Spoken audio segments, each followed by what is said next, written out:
بنی اسرائیل کے مشہور پیغمبر مصر میں پیدا ہوئے۔ فرعون کو معلوم ہو گیا تھا کہ بنی اسرائیل میں ایک لڑکا پیدا ہونے والا ہے جو اس کی بربادی کا کارن بنے گا، اسی لیے وہ بنی اسرائیل کے سب لڑکوں کو قتل کر دیتا تھا۔ اس لیے آپ کی والدہ نے آپ کو ایک صندوق میں بند کر کے نیل میں بہا دیا۔ وہ صندوق فرعون کی ملکہ کی نظر سے گزرا۔ اس نے آپ کو اپنے فرزند بیٹے کی طرح پالا۔ بڑے ہونے پر آپ نے ایک قبطی کے مقابلے میں بنی اسرائیل کی حمایت کی، جس میں وہ قبطی مارا گیا۔ اس پر آپ مصر سے بھاگ کر مدین پہنچ گئے، جہاں حضرت شعیب آسن نے آپ کو اپنے یہاں رکھا اور اپنی بیٹی کی شادی آپ سے کر دی۔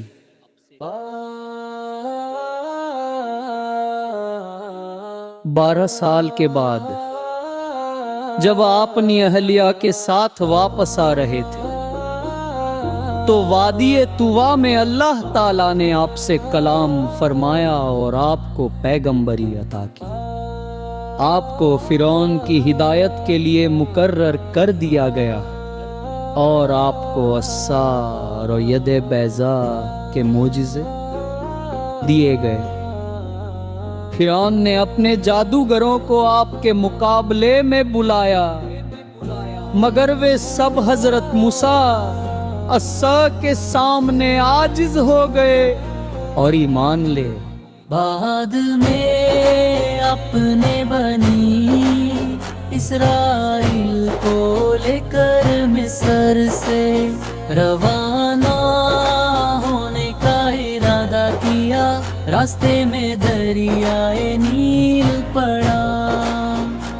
حکم ربی کے تحت آپ نے اس پر عصا مارا، دریا 2 حصوں میں بٹ گیا اور اس کے بیچ ایک راستہ بن گیا۔ فرعون بھی اپنے لشکر کے ساتھ پیچھا کرتا ہوا دریا تک پہنچ گیا۔ جب اس نے وہ راستہ دیکھا تو بے جھجک اپنے لشکر سہت دریا میں اتر گیا۔ حضرت موسیٰ اپنے ساتھیوں سمیت پار اتر گئے، مگر فرعون اپنے تمام ساتھیوں سمیت دریا میں غرق ہو گیا۔ پھر آپ کوہ طور پر گئے اور وہاں آپ پر تورات نازل ہوئی، لیکن آپ کی غیر موجودگی میں سامری نام کے ایک جادوگر نے بنی اسرائیل کو بچھڑے کی عبادت کرنے پر آمادہ کر لیا تھا۔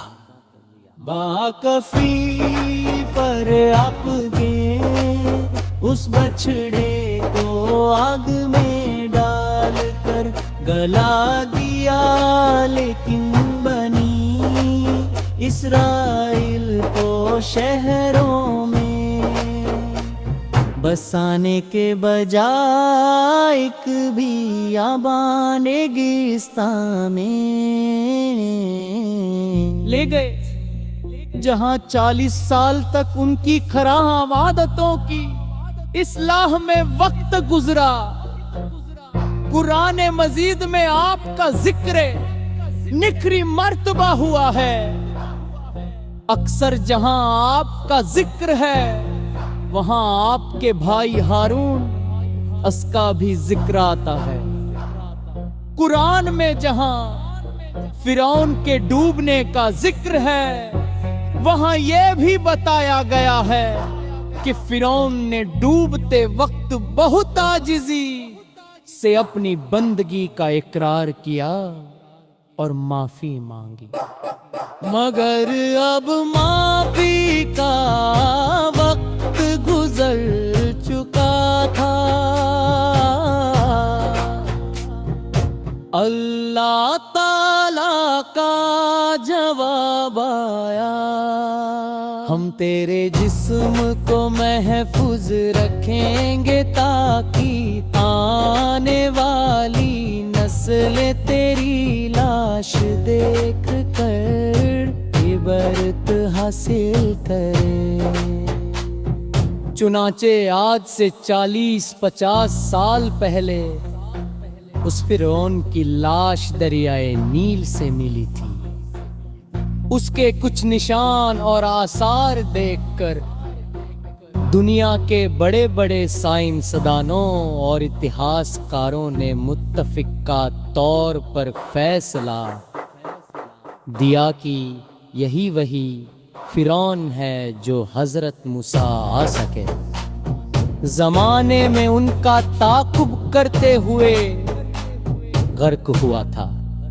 آج بھی اس کی ممینی مصر کے قاہرہ شہر کے عجائب دیکھی جا سکتی ہے۔